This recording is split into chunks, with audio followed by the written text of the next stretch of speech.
Warning, this podcast has stories of real-life events and true crime that happens every day. These stories may contain adult language and graphic or disturbing details not suitable for everyone. Listener discretion is advised. 132 in Bush, I've got him at gunpoint. Check the left over, we're going to full evacuation at this time. They're pulling them out. 10-1-1, advise ready for camp. God! Welcome to another episode of War Stories. I'm Chuck, and as you can see, Tom is not here. He had some prior engagement with his job, so it is what it is. But we are here today with Lewis. What's up, Lewis? Not much. How you doing? Thanks for having me. Good, man. Thank you for coming on. So Lewis is an innovative game developer, a writer, a filmmaker. He was also in the United States Army, 82nd Airborne, and he was in Afghanistan from 02 to 03 and was an engineer. So he got to blow some shit up. I know a little bit about that, and I can't wait to hear you talk about all this stuff. But I don't think we've really ever had a game developer or a game maker on here other than what Dylan does, our producer. Mm-hmm. And what else do you got going on? What else did I miss? I mean, for now, it's mostly just been the game stuff, like these days, I'm starting to get back into actually just writing prose, like writing fiction and stuff. Right. It's been like over 10 years since I actually published anything there, I think, but yeah. Nice. And I'm looking at your LinkedIn right now, and it says the Ghost Recon franchise. Now, were you a part of that? Yeah, I was the writer. I wrote a lot of what ended up in the game for Ghost Recon Wildlands, one set in Bolivia, and then I was the lead writer for Ghost Recon Breakpoint, the one where John Bernthal was the bad guy. So wow, that's pretty cool.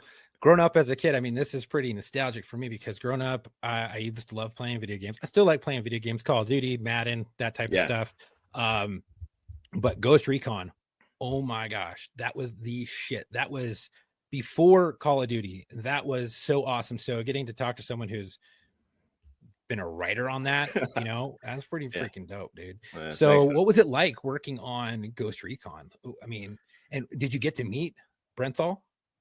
Oh yeah. So yeah, if we talk about Breakpoint. Oh yeah. So Breakpoint was the second one we worked on. So I was the lead writer for that. So he played the bad guy, this guy named Colonel Walker, right? Who basically he was a former member of this like elite ghost team who kind of betrays them, but for kind of idealistic reasons, basically, right? He's got like a philosophical difference, really.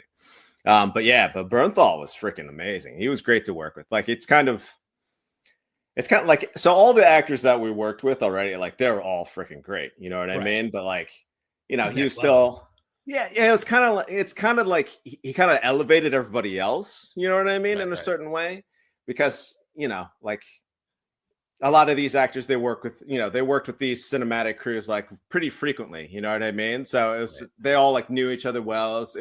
It was kind of a well-oiled like machine, you know what I mean. They all know each other. They come in, hey, how's it going? Let's go. But then suddenly like in walks, a guy's freaking A-lister, you know what I mean? Yeah. And it's like. But this is the thing. So, like, one of the things, too, like, of course, the status that he was at, this is already after Punisher had come out, I think, right? Right. So, like, people nervous are like, is he just going to be some kind of, like, asshole rock star or something? You know what I mean? Like, so, like, the studio, like, as Ubisoft's studio, they kind of bent over backwards to make sure he was happy. But Homeboy was, like, chill as hell. You know what I mean? That's awesome. Like, he was really cool. Like, I'm not going to pretend that we became like bosom buddies or anything, right? But like, like he's like a consummate professional, and like, like he is like genuinely a tough person. I'd guess, you know what I mean? Like, luckily I didn't have to find out, right? But like, even so, like when he plays it, it's authentic, like that's why everybody believes it and connects with it. But on top of that, though, like he's really into the craft of acting. Like he is hardcore about it. Nice. Like he studied it. Like before he was famous. Like he moved to Russia to study acting. You know what I mean? Yeah, that's dude. Crazy. Yeah. Who moves to Russia to study acting? I mean, that's some dedication right there. Yeah. So he's like a method actor. Does he get into the role and that's him? He's in the role, or is he just? I mean, it's like a method gets Method gets like a bad reputation because I think a lot of people probably take it too much. Like, yeah, I'm not going to bathe because they didn't get to bathe, in World War II, stuff like that, which like I think that probably can help some actors, like believe that shit. But like he had, like you have like a system, you know what I mean? Like that's really what method acting is. Like a person has a system of acting, and like, and his, like, he was on point. Like it was kind of nuts. Like, because there are some things that we had to like write or rewrite like the night before. So you know what I mean? You have a day of shooting the mocap, which is like when you're in the skin suit with all the little ping pong dots and stuff. Yeah. So we'd have a day of that, but then like suddenly there'd be something I'd have to write or rewrite like that night for the next day. Right. So, no beer drinking for me that night, right? But then I come in the next day with the pages. He just looks at them like once and he almost has them down. You know what I mean? Like and that's something I've seen a lot more with like because there are a couple other TV actors who are on that set too, and they could do pretty much the same thing. So it's like a real skill. Like I was really jealous of that shit because I wrote the stuff. I can't remember any of it. You know what I mean? Right. Yeah. I always, memorization has always been like difficult. I was always wondering, I watch shows and stuff like that. I'm like, man, they're so into the conversation, so realistic. How hard is that? I just think, and I was thinking about that the other night, and I was watching TV. I was like, damn. And then, wow, it just answered my question. They're just that good. It just comes to them. They're just used to it. No, but and also like craft. Yeah, and more often than not, they probably just got the pages that day. Like that's one of the things I learned from working with all those TV actors and stuff. Wow. So, yeah. Maybe they just get so into the character they're like, that's exactly what he would say, obviously, and they just go and do it. That'd be awesome. I'm assuming you probably that being in the military, being in the 82nd Airborne as an engineer, probably helped you obtain that role. So this is a really like convoluted story that but basically I before I was in the military I actually went to NYU film school, right? Then after film I graduated in 99. Then after it I moved to after I graduated I moved across the Hudson River to Jersey City, right? So I was living there, like started working in film, doing crew work, started doing some writing stuff. But then like September 11th happened and like I saw the World Trade Center fall like outside my apartment window, so like, and, I'd had like a couple generations of my family that already served in the military, like going back to World War II, right? So like I didn't intended to join the military. It wasn't something I've been looking for, but it seemed to be like the obvious freaking choice, like it had literally hit home, So exactly, we're right there. And I know we've kind of jumped around. We kind of started in the game thing, and I know we always ask our guys and our listeners that come on, guys and gals both, why you got into it, and we kind of got into that right there. So when you saw those towers, you were not trying to go into the military. You were like, I'm going to go to film school. I'm going to do all this. I'm going to put in my dues, and I want to get into the industry, right? So, but when you saw that, it was just that esprit de corps. Did it hit you, and you're like, well, nope. That's it. Yeah, because it's like there's never been any other time in my life that I've felt like completely helpless. Right. You know what I mean? Like 100%. Like there are times when there's like, oh, I'm too freaking tired to like keep running or to get up. You feel helpless that way or something. But it's just like freaking there's absolutely nothing I can do in this situation. So yeah, that was one of the things. Just like, we'll gonna freaking do something, So going back to the first question you asked, so it was after I got out, then that's when I got back into film. It took like a few years, but I actually ended up as a producer for documentaries that were being shot in South America, so mostly in the Amazon River basin and stuff. Nice. That was that was a cool experience. Like some of the best people in the world you can meet down there, right? But then but then I also was still writing. So I wrote a play about some soldiers trapped on the top or like stranded on top of a mountain in Afghanistan, and an old friend of mine came to the reading that I had for it. And then like a few months later, he like called me up. He's like, hey, I'm working on this video game. I know you're in the military. You've been to South America. It's called Ghost Recon Wildlands. It's about these this drug guys in Bolivia and stuff. And I was like, Right. oh, you know what? I just spent a week with a Cocalero in the jungle. You know what I mean? Like I got interviews with him I can share with you, So Nice. So yeah, that's how I got in. And then, basically I did enough on Wildlands that when they needed a lead writer for Ghost Recon Breakpoint, they asked me. So that's awesome. That's kind of like a full 360 for you, because you started, your career as wanting to get into the film industry. September 11th happened. That obviously threw a wrench in the thing, kind of postponed a lot. Mm-hmm. And then you went into the military, and then you get out, and because of your service in the military, because of South America stuff and all that other stuff, it led into all this, and that's kind of got you where you wanted to be, I guess, right? I didn't expect to be in video games, but like I'd already knew that video games were gonna be like a huge thing, because it was like even when I think I was still in college when like the first PlayStation came out. No you know shit. What I mean? So like, yeah. So like, I'm aging myself here, huh? Right. A lot, bro. I was a little kid. All right. Well, there I'm you go. 36. Right? Yeah. All right. I got 10 years on you. But yeah. So like, but that was the thing. So that was the first time. So like Final Fantasy VII, right? That was the first time there were these like really movie-like moments. You know what I mean? Mm-hmm. So real cinematic type stuff. And I was like, oh, I remember telling a friend, I was just like, yeah, this is where the future of cinematic storytelling is going to be, And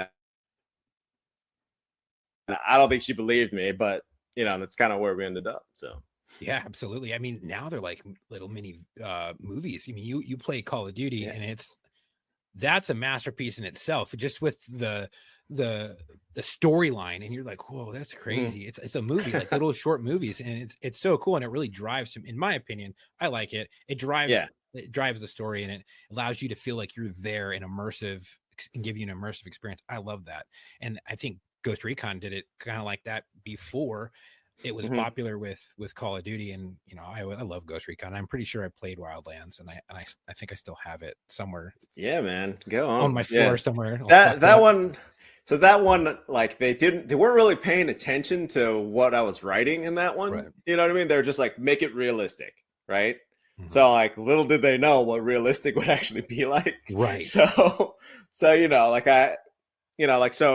Afghanistan, I'm going to be writing at like the soldiers that I knew, but I also, knew, special operators like the SF guys and at Bragg, like either we'd be support for them on missions, right? Because as a combat engineer, like I was a little more expendable than the guy you spend like millions of dollars training, right?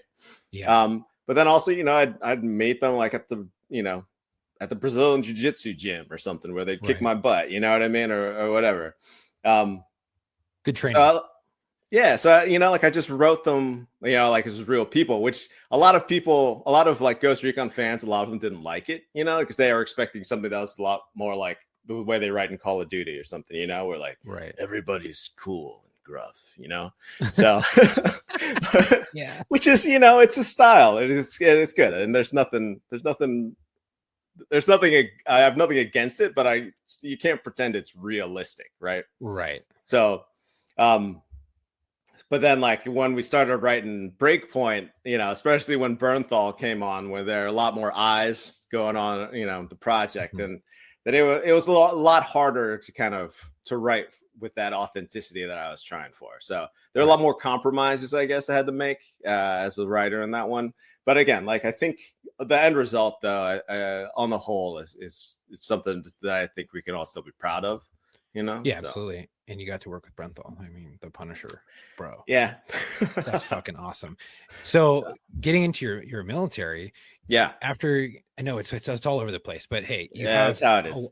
Yeah, it's okay. You got a lot of interesting shit on here, and I think I would kick myself in the butt if we didn't talk about Ghost Recon. I'm sorry. No, please. I like Ghost Recon.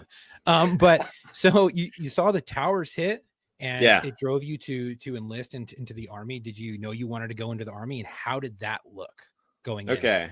So basically, so I was living in Jersey City, like I had a roommate, whatever, trying to do the adult thing, right? But then I basically packed up all my stuff, just moved back to my mom's house, and I was gonna just to have all my shit there, and then I was gonna enlist in my hometown down in Maryland. But there's also like I knew that a friend of mine, he was a lot older. He was like maybe like 6 years older.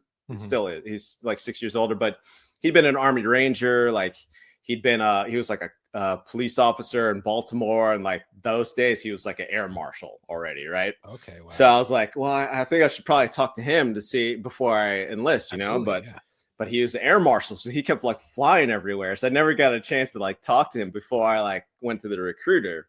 Oh, sure. But so I did so I was just like, crap. Well, at least I'll start the process, right? Maybe I'll be able to talk to him first, right? So I took the ASVAB.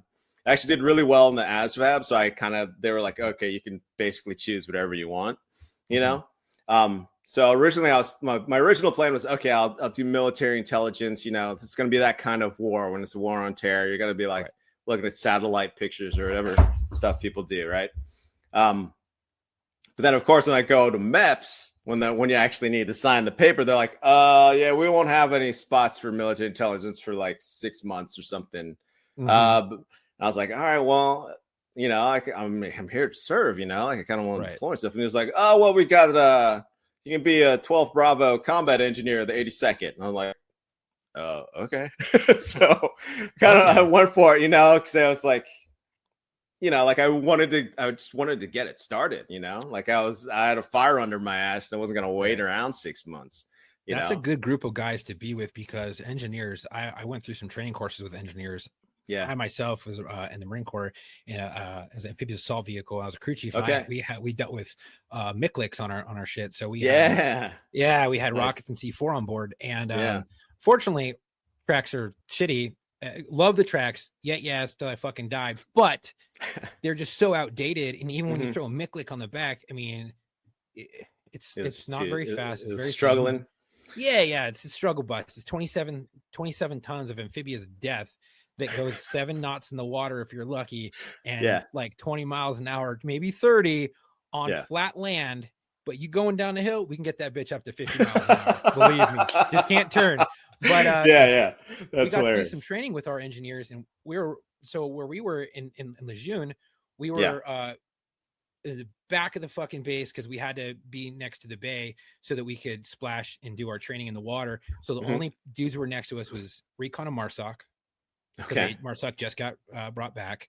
Us and engineers, but it was a school battalion, so we're like, don't fucking touch them. They're in schools and they're co-ed, and we're like, fuck. So a lot of dudes got in trouble, but we got to do some cool training with those dudes because of our MOS.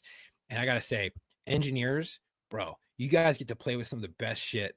It's just like, oh my god, going through that course, learning how to make bombs and shit, and like tying cherry knots and fucking with C4 and making Bangalore mines and satchel charges and all that cool shit. Oh my god, best fucking couple weeks of my life.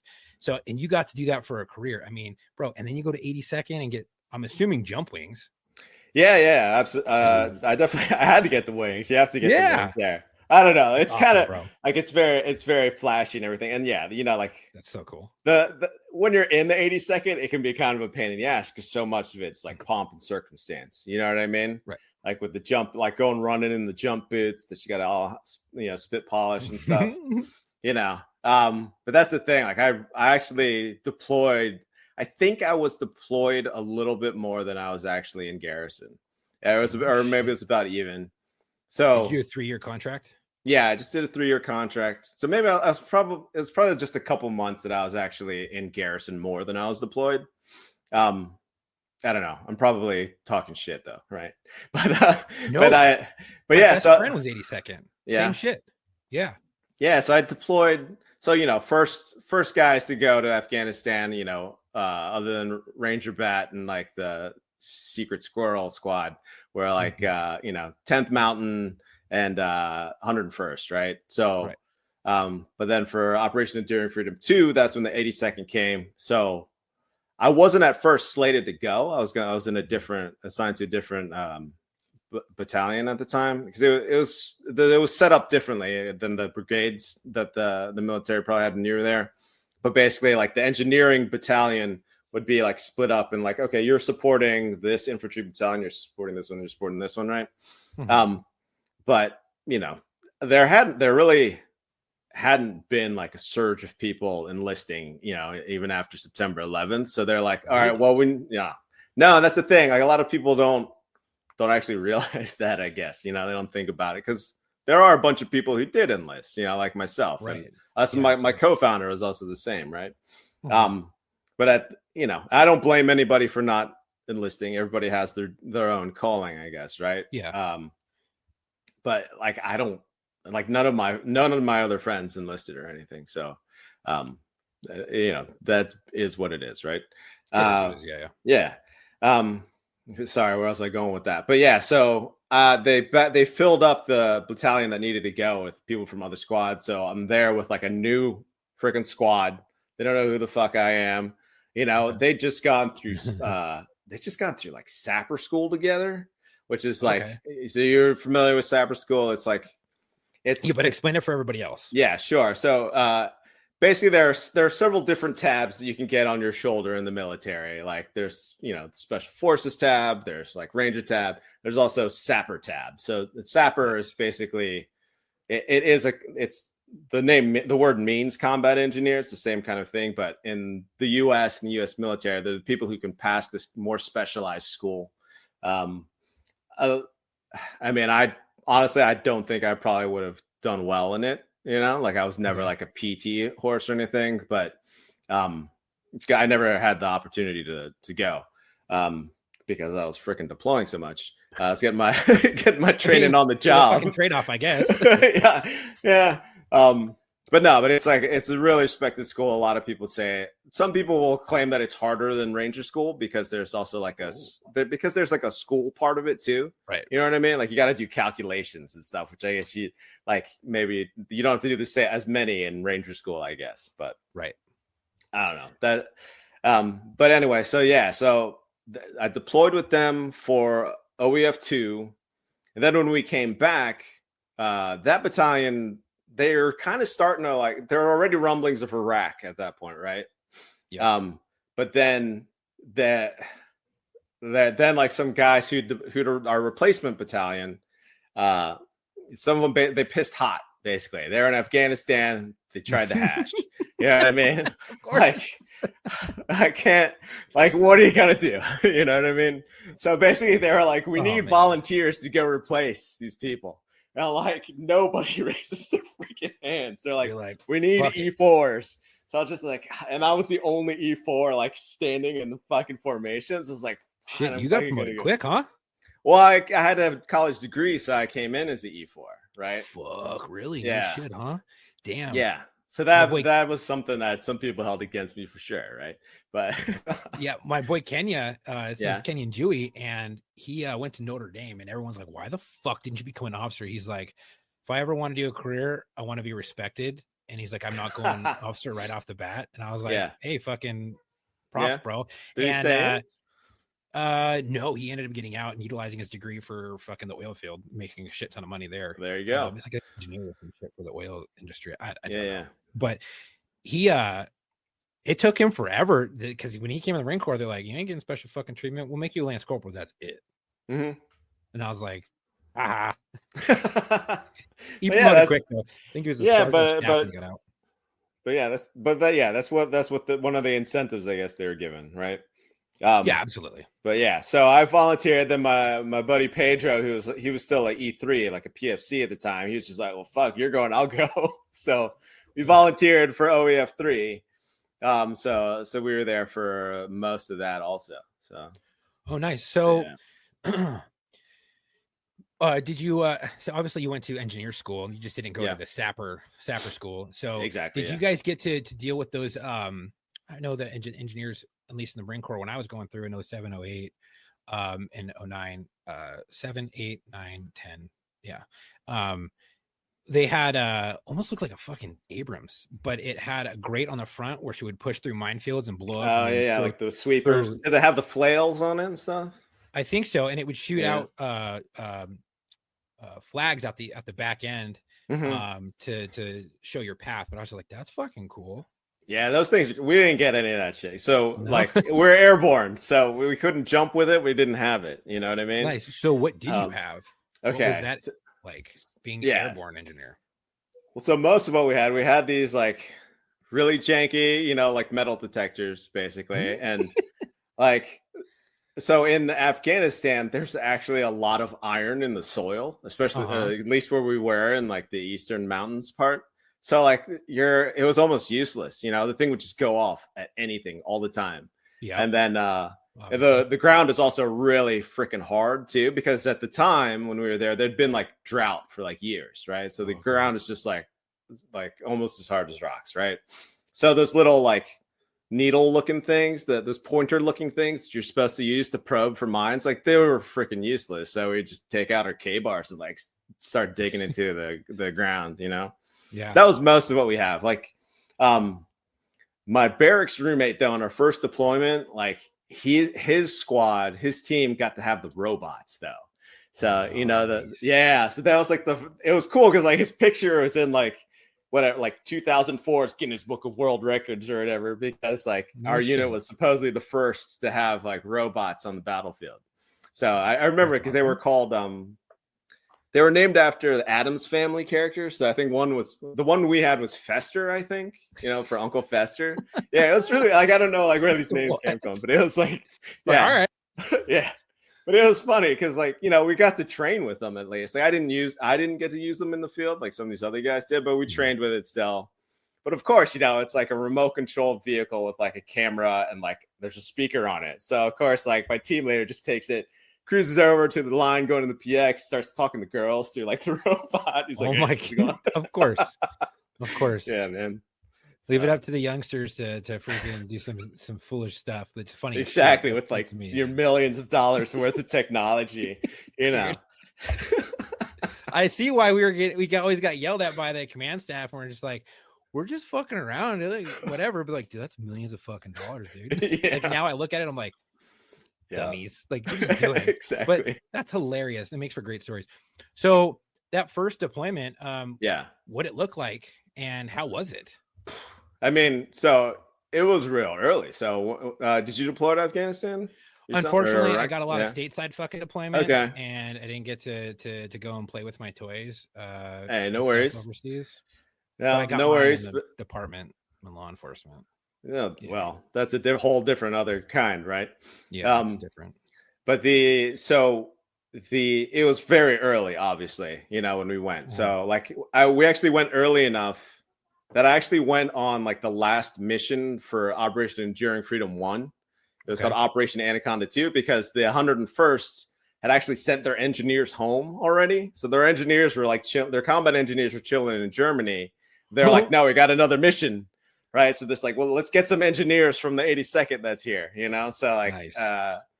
So of course, my platoon sergeant had to come along too. He's just like, I'm getting some of this action, right? Bro. Yeah. Historic. So. Yeah. Again, that was a pretty chill mission though, actually, because like the 101st guys were awesome. It was the 187th, the Rakasans, like they were really chill. They were awesome guys to work with. So like if my kids wanted to go into the military, I'd be like, yeah, try to get in the 101st. Those guys are chill. So but anyway, but then I spent most of that first deployment at a fire base that was in the eastern mountains of Afghanistan. I guess none of this is giving anything away because all those places are gone now, right? But it was called Oregon E.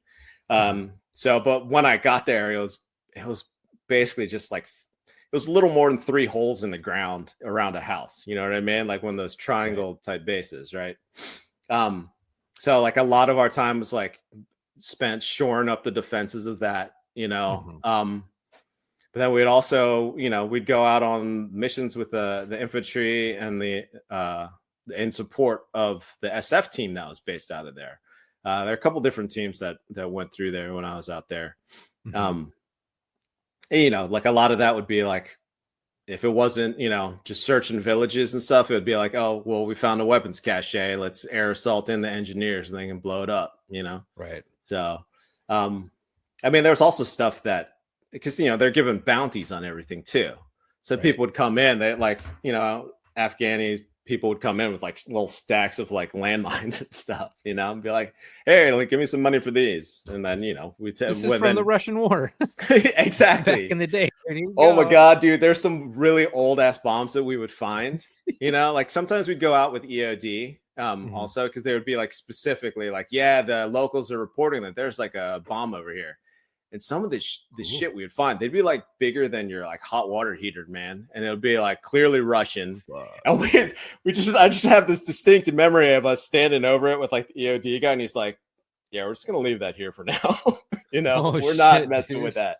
Because, yeah, it would like destroy like half the valley if we screwed up. Right. Right. So, but yeah, that was just mark it. Stay away, guys. Stay away. Yeah, exactly. That's really all we ended up doing. Just put a flag.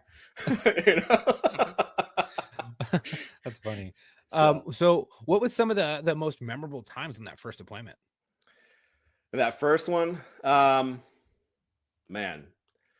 like a lot of it was really just being just being up there in Orkney with like the team there. So in that first half of it, like I was with some really good guys. And yeah, like everything was freaking new, you know what I mean? But we also, at the same time, we had nothing. Like there was no running water. Like by the time like they closed up Orkney, there was like a PX there. You know what I mean? No shit. Yeah. But like when we were there was no running water. Like we had to do our laundry out of buckets and stuff. I don't think there were any women there either that first deployment. Because I actually went back to Orkney again on my second deployment. And there were MPs who were there at that point because they realized, we got to search the women too. So, so you know, like we're basically like just going on combat missions with female MPs so they could search the women and stuff. Right. But yeah, actually, like most of the nutty stuff really happened in my second deployment. It was just like a different crowd, like a kind of a different culture too. But you know, so sorry, go ahead. No, I was gonna say, so that second deployment, was it straight back to Orkney or was it somewhere else and then you came back and you're like, oh? Again, I spent the majority of my deployments at Orkney, but there'd always be like, okay, you're going to be sitting in Bagram for a little while, or you're going to be in Kandahar for a few weeks and stuff. Yeah, and yeah. We'd run missions out of there, but it's kind of, I'm not sure how I ended up back at Orkney, to be honest, because, you know, at the time, there were a whole bunch of other smaller forward operating bases in that area, like Shkin, you know, places like that, you know, where I can't remember the one where like the CIA guys got overrun. That was out there in that territory too. I don't know. I don't remember. Yeah, it's in that movie Zero Dark 30. They show that the people who get overrun there. But anyway, I'm watching it, I just don't. Yeah, I don't remember the name of it right now. Okay. But yeah, so you know, sometimes we'd run missions out of some of those. Like they'd specifically be like, oh, we'll fly there, base out of there, then we'll just search the area because we got a high value target we're looking for. So we got to search this whole area out. But then like it kind of, because the second deployment is like 2003, like at that point it was already kind of evolving, you know, into like that was during the deployment where they literally said, okay, all right, we're changing our mission. We're no longer here to hunt down and like kill the Taliban and Al Qaeda forces. We're here to prevent them from committing any actions, right? Which is like a totally different kind of mission. And then, like when they said that, I was like, "Oh, we're gonna be here a fucking while," you know. Yeah. So the types of missions we were doing were different. They're a lot more civil affairs stuff. That was when we started doing like weekly sweeps of the schoolyard, because you know there'd be occasionally, I guess, Al Qaeda or Taliban people would like mess with the schoolyard because they didn't want girls learning like how to read and stuff, you know. So we did that like every week. But then like, but there are also a lot more missions with EOD, and I don't know, like the guys that we had, I don't like talking too much shit about EOD because I know like a lot of people have had great experiences working with them, especially like in Iraq and stuff. Right. But you have to remember like the base camp where we were starting at, you know, in Orkney, that's already like 7,000 feet up, right? That's the altitude, right? So everybody's already sucking wind, like just walking, you know. But then like the EOD guys also had to bring their like big ass computers with them and all this other equipment and stuff. Mm. But at the end of the day, all we ended up doing is just like, blowing up as everything, right?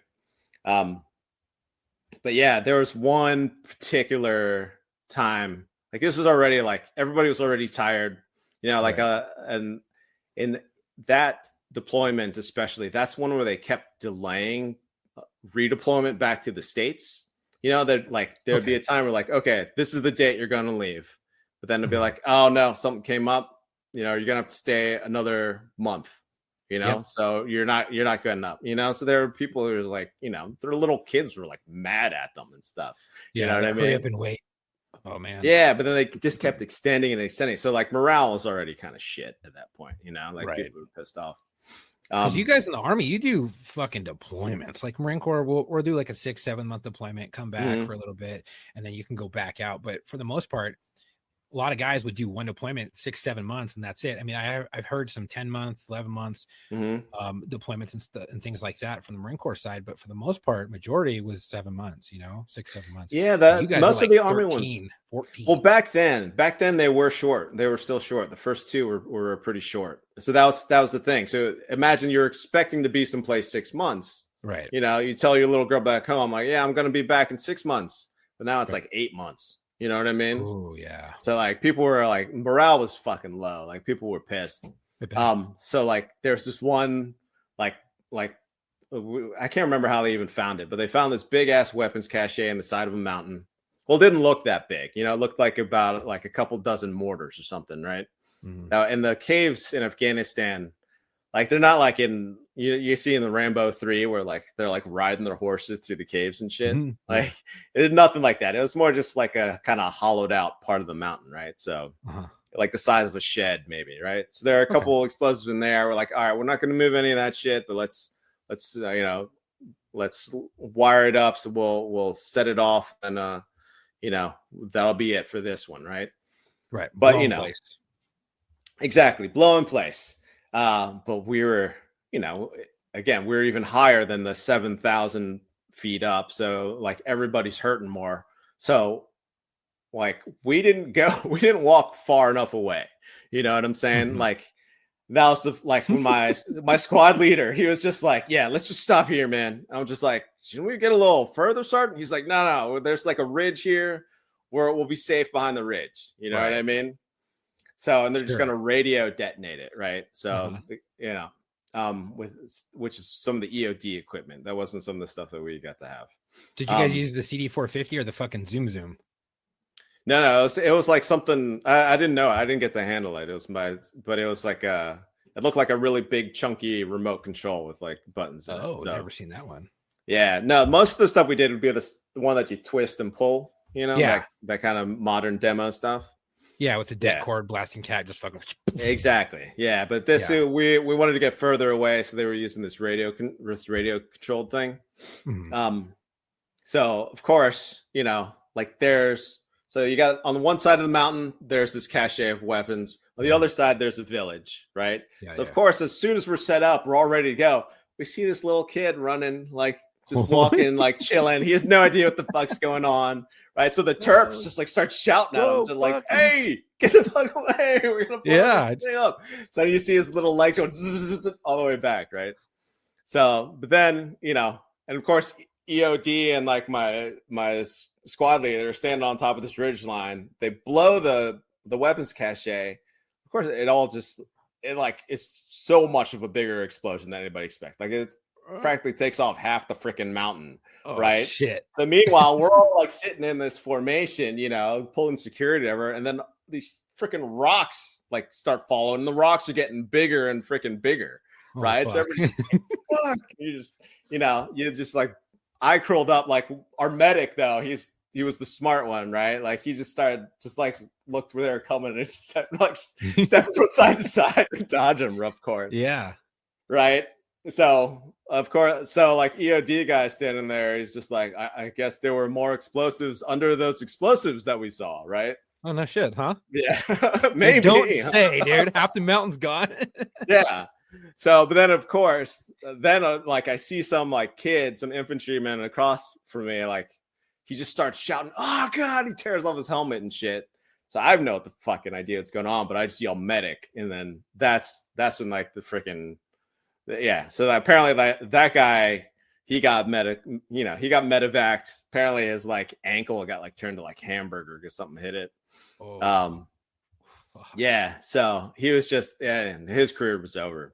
But it was because like Think it was a rock from the fucking avalanche of shit. Yeah, because it was just like exploded up, man. So oh shit. Yeah, so it was just like it's raining rocks and we got hit. So and it was just because we were too freaking winded to walk further away. So yeah, fucking fuck around and find out, I guess, dude. That's exactly what happened, man. Hey, shit happens. Yeah. And no matter how far you get, you're gonna feel that fucking shockwave. You're gonna feel that blast. I mean, sure. When we were doing our fucking training, we were qualifying with to be operators on the on our MICLIC for our vehicle. I mean, dude, we'd be like a mile away, and sometimes when they would shoot the rockets out with the C4, it would go out so hard, and maybe they would be coiled up a little bit too tight, and it would pull it would detach the deck cord inside. So when it would land and you would run through your shit on the box, and it would detonate, it wouldn't go, and you're like, fuck, let's do it again.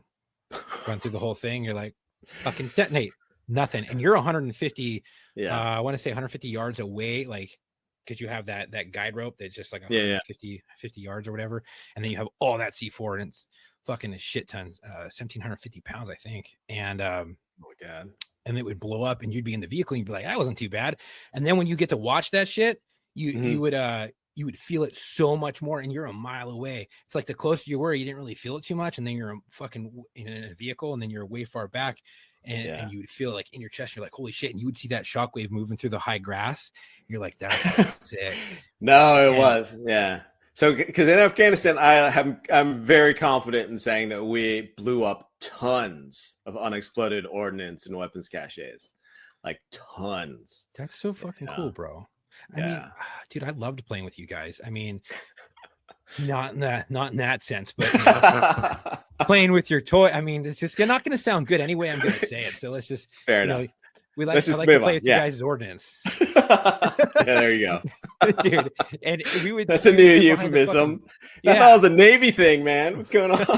Hey, dude, we're a department of the Navy. Okay? There you go. Just the men's department. Yeah.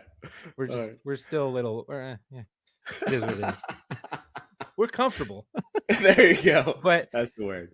But dude, like even playing with C4, and we would have just like little fucking satchel charges like that, dude. Put it on a telephone pole and be like, all right, let's go to the berm, and sit in the berm. You're like, holy fuck, that was intense. So I can't imagine what that shockwave, after being in few explosions, that are controlled, not having anything. You're just like, fuck it.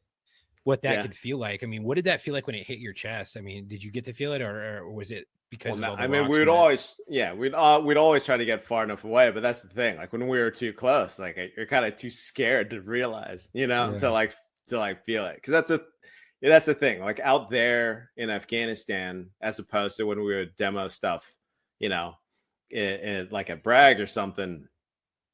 Like you're still pulling security during the whole thing. You know what I mean? Yeah. Like you still because, like I said, there's a village over here. You don't know how friendly that village is. You know what I mean? So. So it was a different experience, but like the big ones it was back in, like 02 and 03. So it was before everybody had digital cameras. You know what I'm saying? I think one guy in my whole platoon actually had a digital camera. So he was taking photos. But there are some freaking Kodak moments that I wish I'd had, dude. Like freaking mushroom clouds going up to the sky and stuff. So I bet I lost all my photos, dude. I have one photo from the Marine Corps, and I'm like, that's cool, dude. Sucks.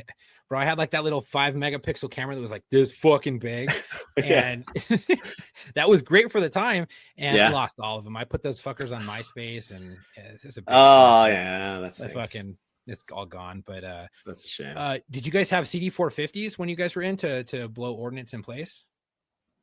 No, we used to use C4. No, we always use C4. So you use C4, but you wire up the box. It's, I guess the Marine Corps, maybe it's different for you guys, but we just called it a CD450. It was like this little fucking box, and it had, you just prime it, and then you hit the detonate, and it had two little I'm not gonna say wing nuts, but like two connectors at the top that you would undo. Oh, okay. That's like electrical then. Yeah, right? kind of. Yeah. There's a battery in there, and you'd fucking Okay, so wire yeah, up the we charge didn't use the electrical stuff anymore. Like I think that was actually before. I think that might be older than the one we were using. well, Right? it makes sense because the Marine Corps doesn't use anything fucking new. Yeah.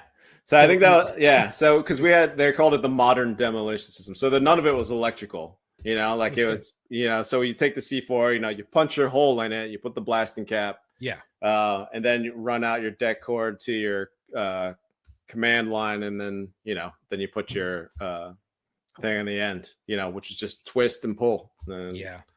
You go off. Those are awesome. I preferred those, but we did have a Yeah. lot of fun with that fucking electrical box. We Mhm. would run wires out of it and run around and tase people with it. Yeah. One of my boys got knocked unconscious. Oh shit. They fucking zapped him That's pretty intense then. like a fucking No, fainting goat. I gotta tell you that we did a mission with the Romanian army at one point, Operation Pelinvar. Like it was like their first mission since like World War II or some shit, So it was like a really big deal for them. So they're teaching us how to use their demo, and like, if I can kid you not, you had to light it with a match. What? Yeah. Hell yeah, dude. That's a World War II shit right there. Fucking Dude. wild. Yeah, it was like Looney Tunes, exactly. So you had to like you had to cut the det timer at like an angle so that you could expose to like a wider surface area. Mhm. Then you would put the match against the cord and then like run the matchbook against it like that, and then that would set it off. It was wild. Yeah. Wow. That's So, yeah. fucking I mean, crazy. I'm sure they've upgraded since joining NATO. You know what I mean? But it was pretty wild back then. I mean, No, if the maybe Marine Corps not. really doesn't update it much, I mean, I don't fucking Well, you know don't what use Romania, matches, right? bro. So, yeah. Fuck, dude. So you got to operate with a lot of special forces guys. Did you, in the second deployment, did you get to operate with a lot of those SF dudes? Yeah. So again, like it was as support, So the most of what we did was like, because it was technically like their forward operating base, right? It was their fire base, It also became like a refueling place for helicopters and things. So a lot of the work we did with them was to like fortify, help this, fortify the area, put some more wire up, HESCO boxes and shit. Yeah. We had some intel guys there, so we had to put up like basically like a holding pen for detainees. Let's call it that. Yeah. So they can interrogate them. Well, yeah, I didn't see any of that stuff. I don't think they. Honestly, I don't know if they did any of that there actually. But yeah, like that. Like, all right. Yeah. Just wait for fucking spooks to come and take them. Kind of. Yeah, but basically. But it was actually one of the coolest teams that I actually went out on mission for. And it's not like they like talked with us at all. Like as far as I know, like they don't know how to speak, right? But it was the Australian SAS. So Those we went guys out are on fucking bad, dude. Oh fuck yeah! But like their vehicles are ridiculous though. Like at least back then, right? How so? So they were like 6-wheeled freaking vehicles, like straight out of Mad Max, right? They had 6 fucking wheels. They had like guns coming out of like from every doorway, basically, right? But it only had like a 4-cylinder engine. Of course, dude. Yeah. Of course. I mean, So it's really hilarious. But. 4-cylinder. I mean, like the way they say it, petrol, or was it a fucking diesel? I think it was diesel. I think everything was there. It was running on diesel, right? But those fucking 4-cylinder diesels got some oomph to them, though. All right, then but still, it was kind of funny. With 6 wheels, you think you'd have a little more than 4 cylinders. Come on. Yeah. But it was just funny because there's like you think Australia, you still think of Mad Max, right? So 100%. Everything there tries to fucking kill you. So I mean, I guess they kind of know what they're doing when they have their fucking their crazy vehicles. But yeah, dude, Mad Max was created out of something, and it's definitely it's quite true. a fleck over there. Come on, the fucking death valley land. Dude, everything's trying to kill you. The fucking spiders are gonna kill you. The snakes will kill you. Everything over. In kangaroos Australia, will mess you up. Yeah, dude, fuck me, dude. You got a fucking box of kangaroo. Jesus, dude. Those Australian dudes are nuts. We had a few SAS dudes on here, and fuck. Their missions were just like, we're just gonna go kill people. Yeah, okay. So that's the thing. Like these guys, they're everybody has their beards, of course, except for us, right?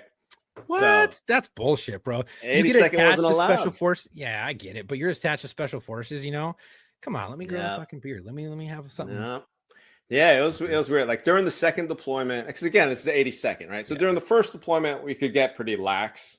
You know what I mean? Like we could hang out at like the fob and just our like t-shirts, right?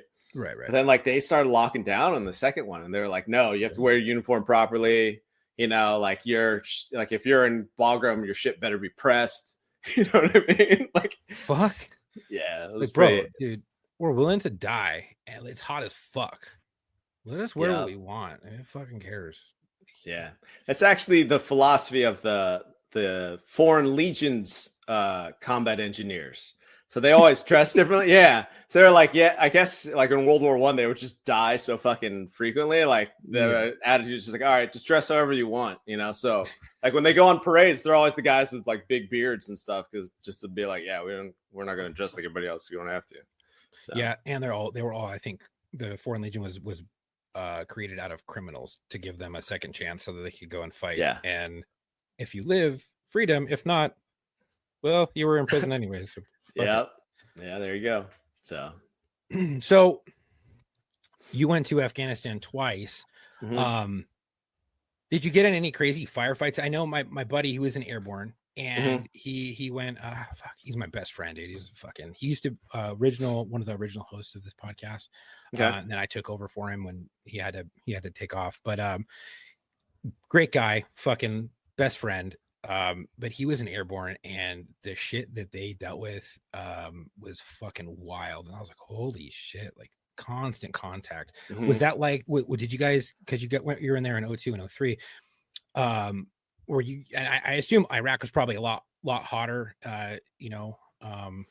Yeah, I mean, honestly, it all kind of depends on the units you're with, right? So like there were definitely that, like I definitely know of people who got in firefights in Afghanistan, but like for us, it was, especially at Organy, it was kind of, what day was it? I think it was every Tuesday at like sunset, we'd get hit with rocket attacks.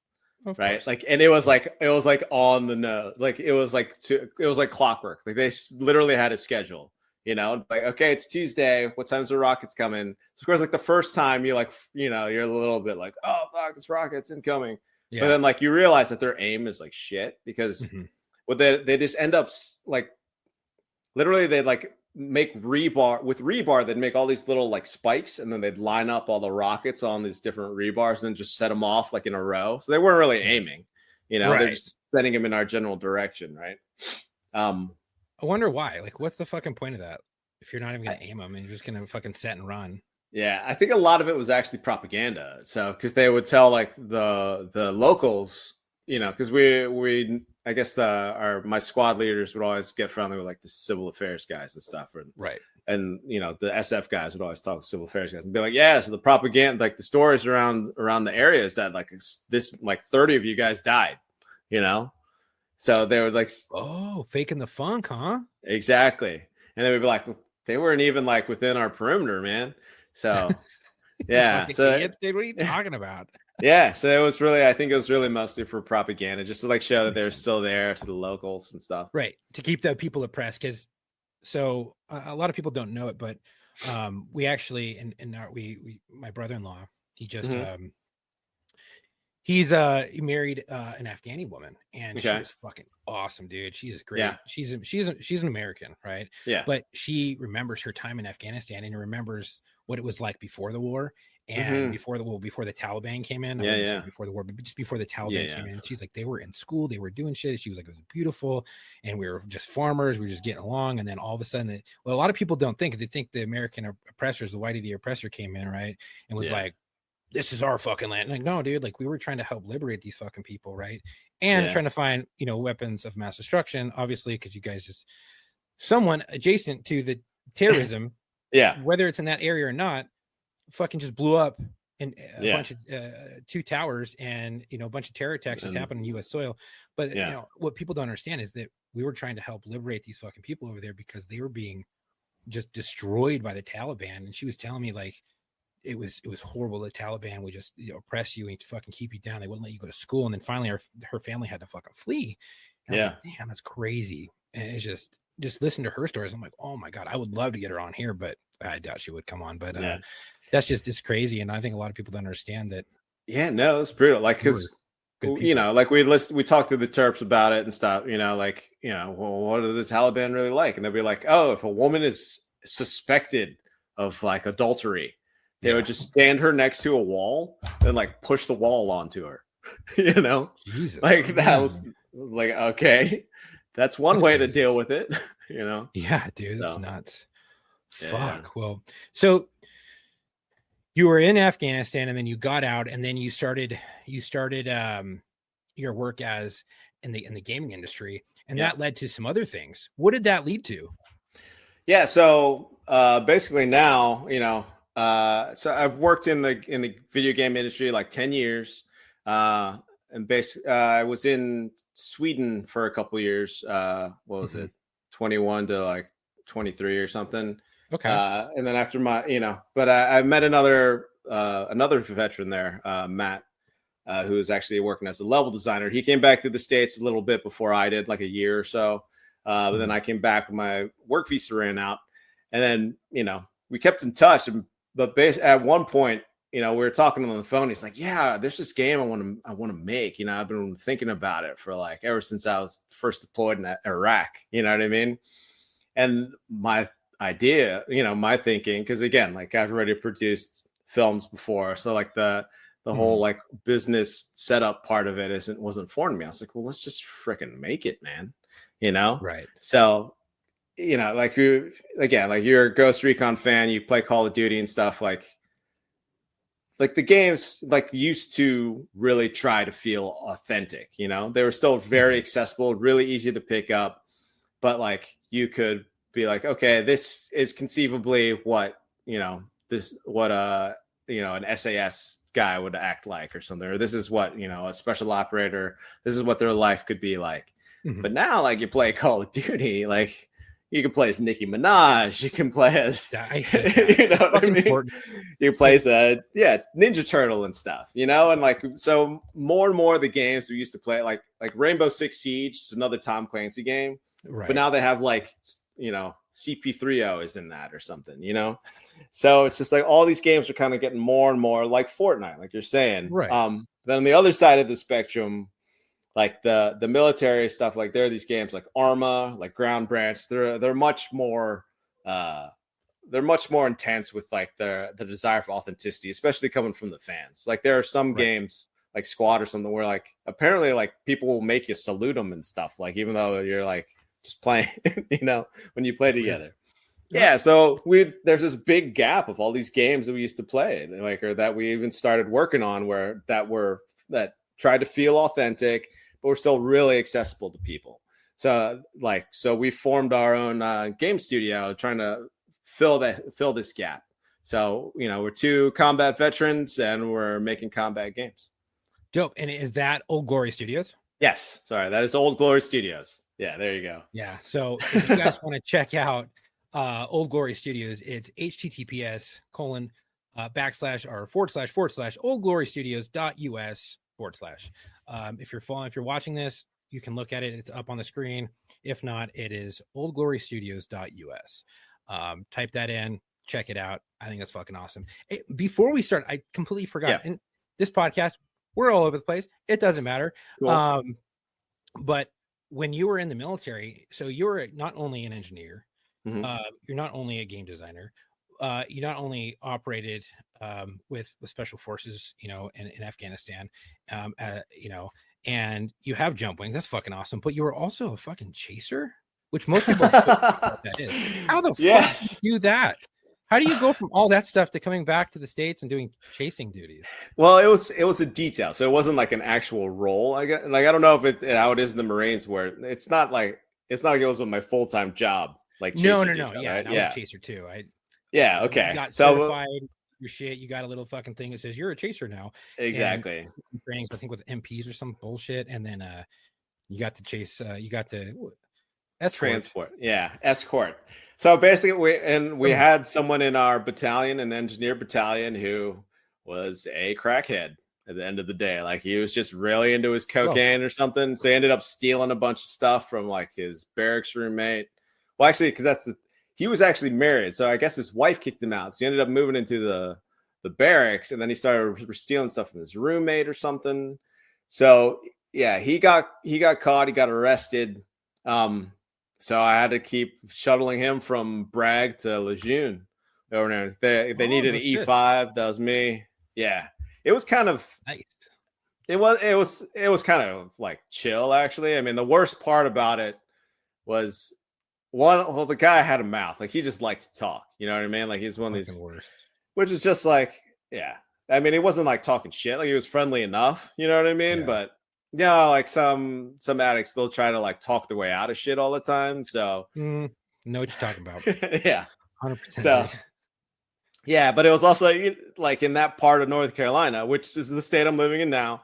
Like there are a crap ton of like pig farms. So there's like whole counties that just stink, you know? Mm-hmm. So, I mean, I like eating the pork, so I'm not going to complain too hard, right? Smithfields.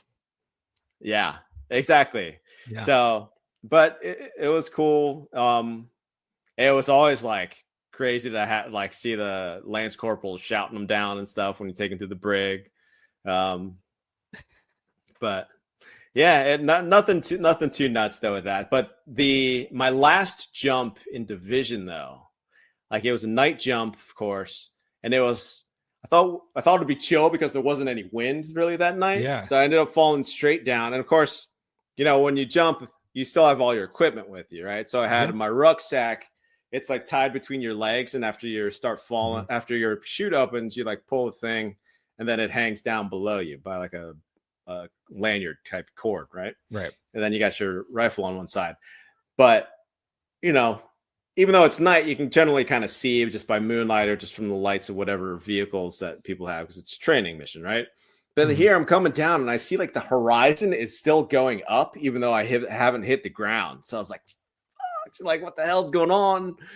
Basically, there was a hill, so wasn't prepared to fall properly, you know, fuck. like yeah. So I landed on top of my rucksack, I think, and I basically sprained my ankle really bad. Yeah, that sucks. Yeah, but like so after like, but I couldn't just go to medical because I was the only chaser NCO, so I had to like get through the mission, and then like I had to do chaser detail, like shuttling this guy, to Lejeune and to the courthouse and stuff with a busted ankle before I could actually like get it looked at. So yeah, that sucks. But that's crazy. You came from my neck of the woods, and I was a chaser. I had to chase a few people, and that's crazy. You had a crackhead in yours. We had a meth head in ours. Okay. We had some crazy fucking people, bro. Like there's so many crazy stories from when I was in and from when I got out. Like right after I got out, dude, we would always joke about hookers and alligators in our wall lockers and our foot lockers and stuff like that. When I got out, bro, these fucking guys. Strippers or hookers and the fucking wall lockers on inspection. The fucking, oh my God. Fucking fun times, huh?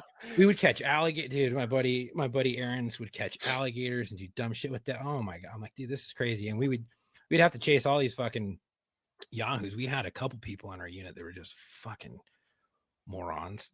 And we had, dude, there's like a handful. Yeah. Dude.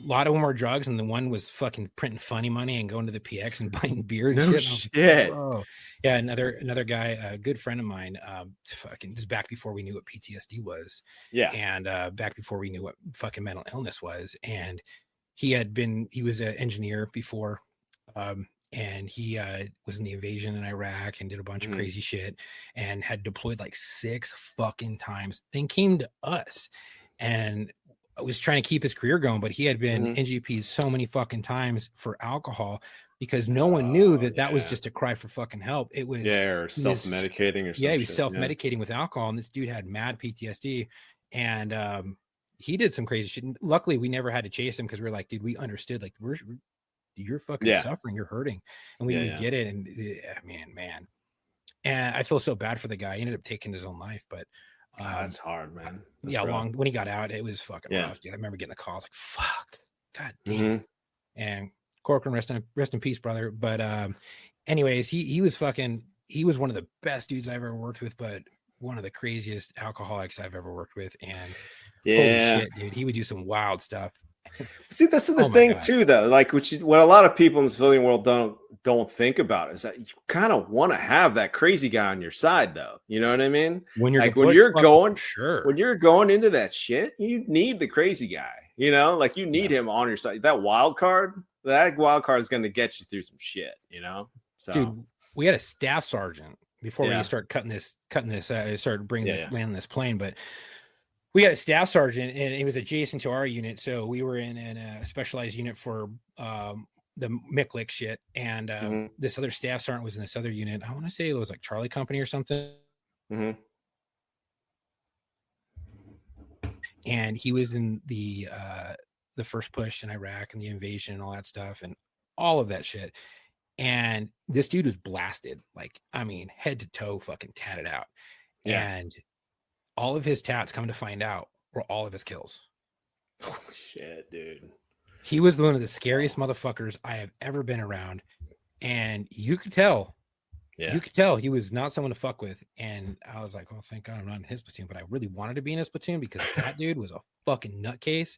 And was probably one of the best people you could probably work for because he was crazy. Like he wanted to go out there and do the fucking work. And then that's exactly what you're talking about when you want that motherfucker who's got a couple of screws loose, but it's mission oriented and you can fucking point him in the direction like, kill, go for it. Let the fucking leash off and just go. That's the thing. That's what you want, dude. Yeah. Fuck.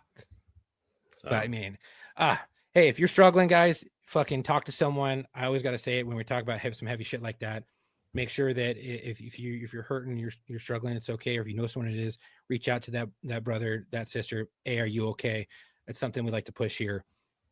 And as we're trying to land this plane, I understand that I'm probably forgetting some stuff right now, but I know that you have a dedication, and we like to give our guests a chance to dedicate every episode. But before we do our dedication, I like to ask, and I know Tom likes to ask every single time we have someone on, do you have any advice for guys who are coming on, getting into the military or anything like that?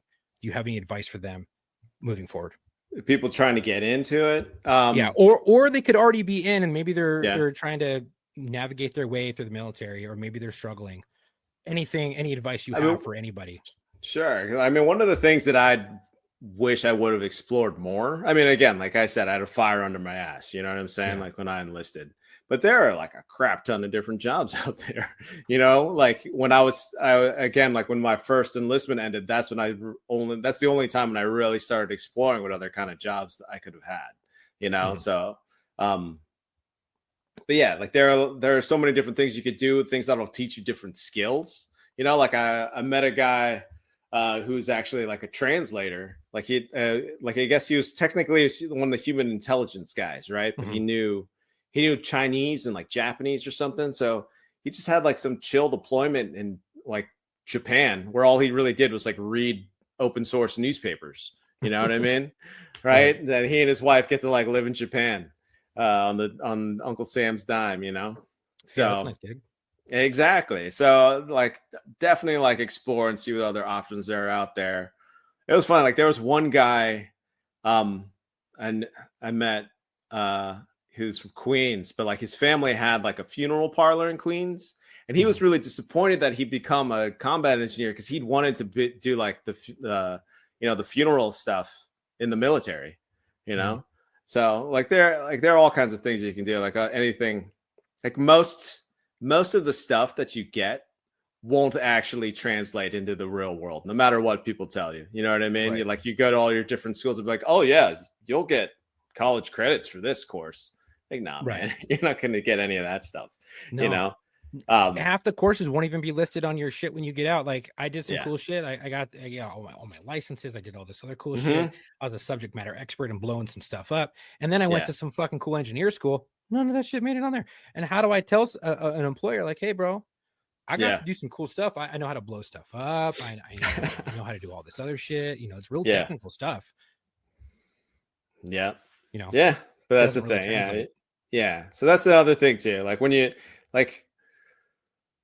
nobody actually goes in like thinking about the exit, I think, Right. but which, I mean, some people do, I guess, like some people who are like, but a lot of times you can still navigate your way like to a good career out. Like one of my good buddies, he became like a helicopter mechanic in the military. Then when he got out, he got a job at Boeing, and now he's doing like cadre stuff, or I can't remember what his proper title is, but he's like a civilian like that works with like Army weapons. You know what I mean? Like whenever there's a new system, he gets to play with it, that kind of shit.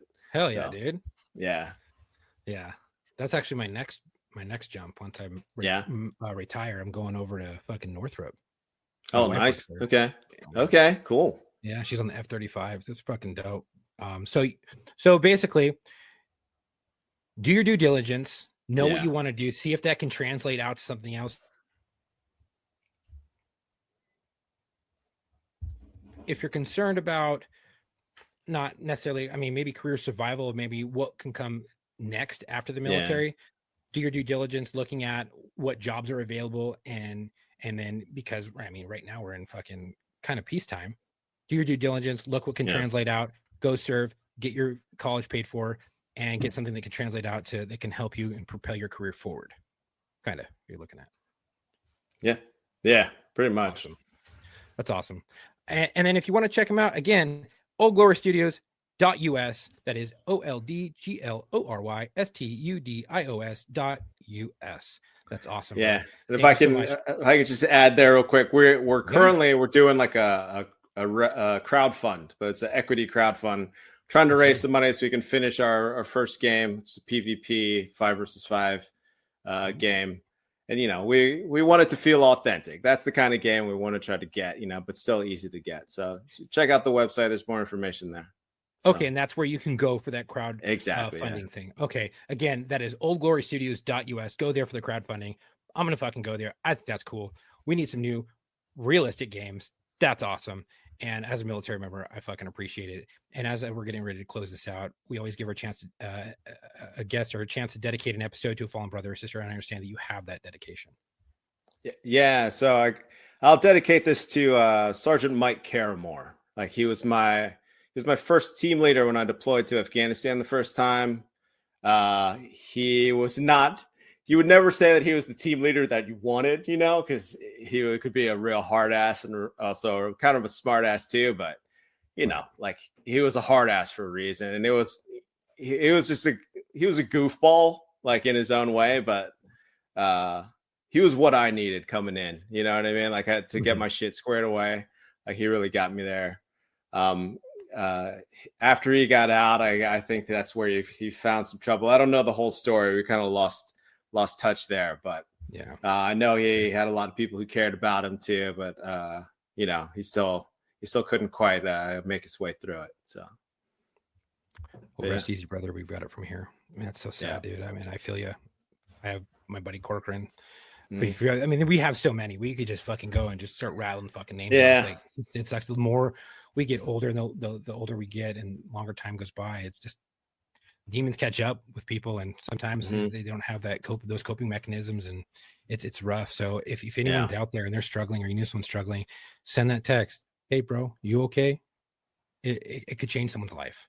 I'm a big proponent of it. I've seen it work. And just let people know that you're there. I mean, it is what it is, but that's so sad. I hate having to dedicate episodes. I wish we could get to a point where we never have to dedicate another episode. Yeah, right. Because no one's dying. We don't have any fallen officers. We don't have any, fallen firefighters. We don't have any vets that are losing the battle to the fucking demons. We don't have people overseas dying. I mean, that's just. I mean, I wish we could get to the point where that never has to happen again. Yeah, it's so rough, especially when the people we care about. Well, I want to say thank you so much, brother, for coming on. And again, if you want to go check that out, and if you want to go be a part of that crowdfunding, oldglorystudios.us. I want to say thank you for everybody for tuning in. If you enjoyed today's episode, make sure to follow us on Instagram at war_stories_official and our Facebook at War Stories Podcast. You can also check the link out in our bio on both platforms to find all of our social media and our media links. Our website, our podcast is available on all major streaming platforms, including YouTube, where you will see this episode. If you'd like to support us, head over to our website at www.warstoriesofficial.com. Grab some gear. We have some Whoopie hoodies, some shirts still available. And once those go out, they're not coming back. And we'll be starting to rework some stuff. So get it while you can. Do you have a story to tell? You know someone who does? We're always looking for law enforcement, veterans, corrections officers, dispatchers, firefighters, medics, ER docs, and ER nurses to feature on the show. If you're interested, email us at booking.warstories@gmail.com or go to linkedin.com, War Stories Podcast. I'm going to put that up right now. And share your story. We'd love to have you on. If you know someone who'd be a great fit, please send them our way.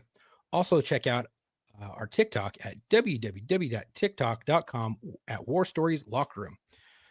And if you go to LinkedIn or Booking, I'll get you in contact. If you go to Booking, I'll get you in contact with the producer, Dylan. If you go to LinkedIn, you will talk to Dylan. He'll get you booked. Thank you for all the support. Stay safe. Until our next episode, come home with your shield or on it.